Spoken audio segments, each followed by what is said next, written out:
नमस्कार दर्शक बंधु मु आज यही वीडियो रे आपण माननकु कहिबाकू जाउछि पालंग डाली किपरि प्रस्तुत करंती। जदि आपण माने केही चैनल रे नुआ थांती चैनल को सब्सक्राइब करंतु एवं पाखरे आसुथिबा बेल आइकन टी ऊपर प्रेस करी पुणी ऑल नोटिफिकेशंस ऊपर क्लिक कर दियंतु ताहेले एमिति जहा भी किछि नुआ नुआ रोसई संबंधी वीडियो अपलोड करी सर्वप्रथमे आपण माने देखिबाकू पाई परिबे एवं चैनल को यथेष्ट मात्रा रे लाइक शेयर करबाकू मध्य भूलिबेनी।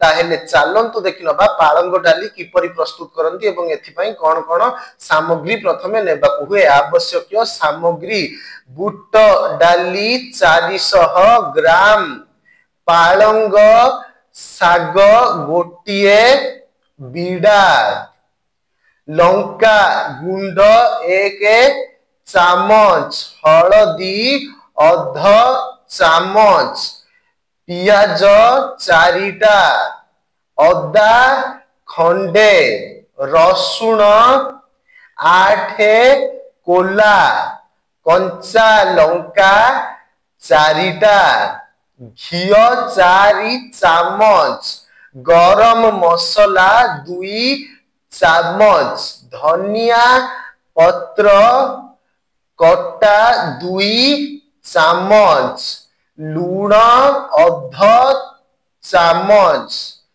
आवश्यक अनुसारे पानी। प्रस्तुति प्रणाली डाली को बतुराई धोई डेक्ची रे पानी देई हलदी लंका गुंड और लूण देई डाली को सिझाई दियंतो। डाली रु पानी छाणी रखंतो। पालंग साग को धोई छोटो छोटो काटी सिझाई रखंतो। कड़ाई रे तेल गरम करी कटा पियाज अदा रसुण और लंका पकाई भाजंतो। भाजी होई लाल हेले डाली और पानी देई भल भाबरे फुटी गले सेथिरे पालंग